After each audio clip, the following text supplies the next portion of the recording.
China's largest coffee chain is taking on the US. At the beginning of September 2025, just 2 months since its launch, Luckin had opened 5 stores in New York City. The coffee giant has only been around since 2017, but it's become a dominant force in its domestic market, with almost all of its 26,000 locations in China. For reference, Starbucks has just under 8,000 in China, and about 17,000 in the US. CNBC visited one of the first Luckin locations in New York.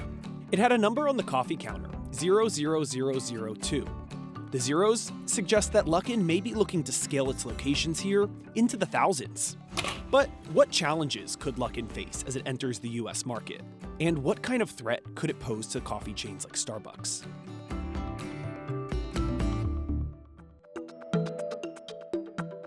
Luckin is a relatively young company, but has already experienced some major ups and downs. Founded in June 2017, within 2 years, the company went public on the NASDAQ. Its initial growth was rapid, and Wall Street was bullish on its future. From Q1 of 2018 to Q1 of 2019, Luckin's customer base soared from 485,000 people to 16.9 million. That's about 45,000 new customers per day. It's a volume game. At the end of the day, Luckin is pointing to have the sales leverage come through the door, minimize the cost of the real estate by having as many transactions as possible, and so be it if the marginal profit on the marginal coffee is relatively small. They are trying to optimize for transactions. But only after 18 months as a publicly traded company, Luckin was charged with fraud by the SEC. In its preliminary IPO filing, the company noted that it is an emerging growth company, which meant it was eligible for reduced reporting requirements. Most notably, Luckin didn't need an auditor to attest to its internal management. In January 2020, short seller Muddy Waters Research shared an anonymous report that alleged fraudulent reporting of key business metrics to manipulate investor confidence. The report said it utilized 92 full-time and over 1,400 part-time staff to run surveillance and record store traffic for 981 days in 620 stores. Luckin's stock price tanked in the wake of the report. In February 2020, the company issued a press release calling the short seller's report misleading and false. Investors and analysts also had doubts about its validity, and the stock rebounded. But by April, an internal investigation found the COO had fabricated 2019 sales by $310 million. Shares fell over 80%, wiping out $5 billion off its market cap.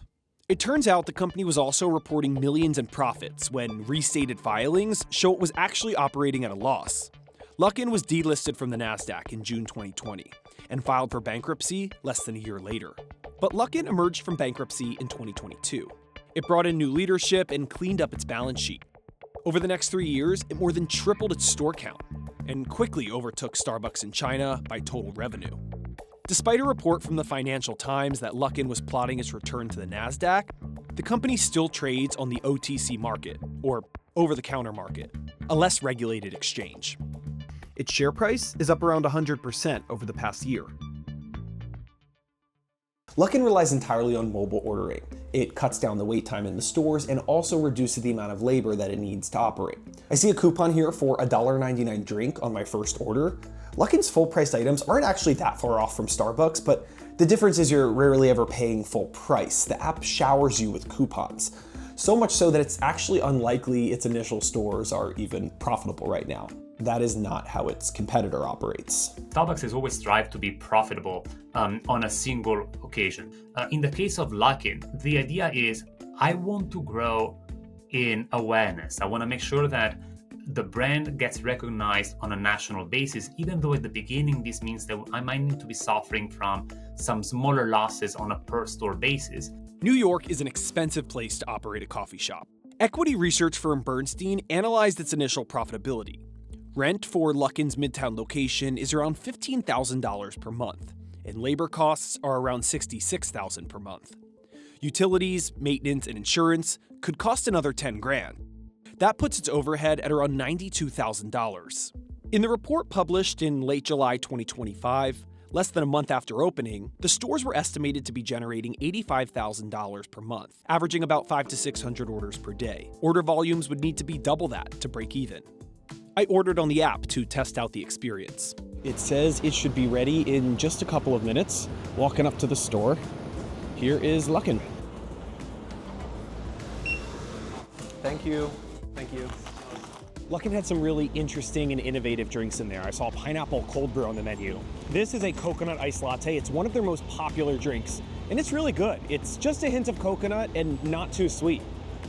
The company rolled out nearly 120 new drinks and food items in China in 2024, but it launches these new varieties carefully, using a strategic, data-driven approach to test new products on the market. Neither Starbucks nor Luckin agreed to an interview with CNBC for this story, but the Chinese coffee company had noted in a press release that its initial soft launch in New York City would enable the company to gain localized operational insights into site selection, product innovation, and customer experience, providing valuable insights for the company's global expansion. Traffic to the Starbucks across the street from the Midtown Luckin location that we visited was not particularly affected during the initial weeks of its launch. This specific Starbucks was already seeing large year-over-year drops in visits, irrespective of the Luckin opening. Replicating Luckin's success in China here in the US may not be as easy as it seems. Here in the United States, the coffee culture is much more mature, and a new brand, for as a new challenger it might seem, they are facing some local competition to national competition, and so displacing some of the larger players might be just harder. Secondly, purely from a cultural standpoint, especially in this day and age, we are seeing the United States retrenching a little bit more toward American brands. And while many chains are rewarding customers for using their mobile app, some might be adverse to that as their only option. The woman in front of me tried to add an additional drink to her order in person, and the guy said, no, it all has to go through the app.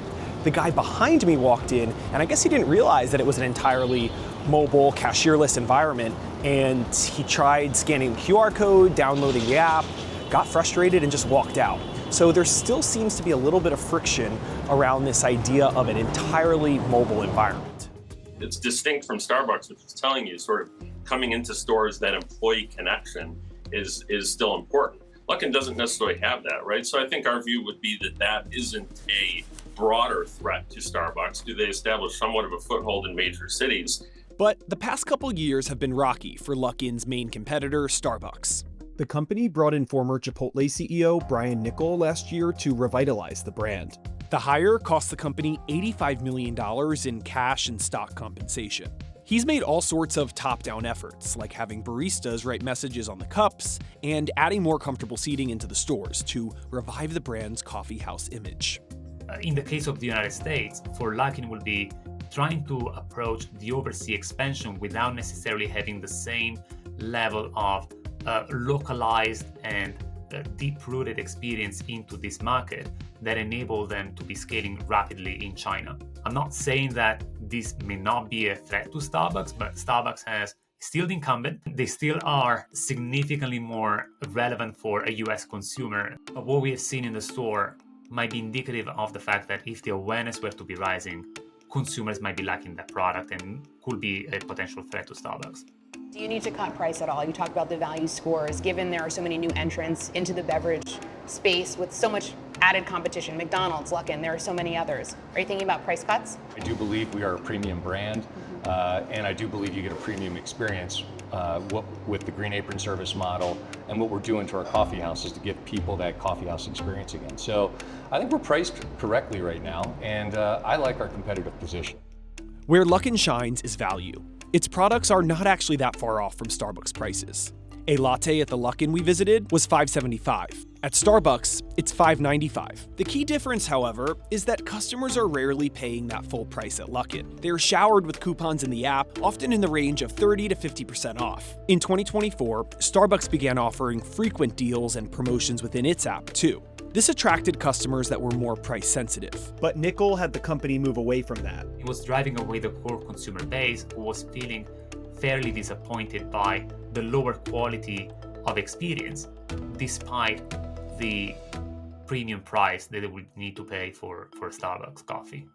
Starbucks is a premium brand, and by virtue of being a premium brand, you attract consumers that on average tend to be a little bit more price insensitive, a little bit less attracted by discount, and so they can protect their margins a little bit better than a company that is mostly known for their discount models. Based on its track record in China, Luckin could absolutely pose a threat to Starbucks' dominance in the US. But this is Starbucks' home turf, and despite some recent speed bumps, the company has managed to scale its operations here profitably for years. Plus, the coffee market is highly saturated in the US, with thousands of local players.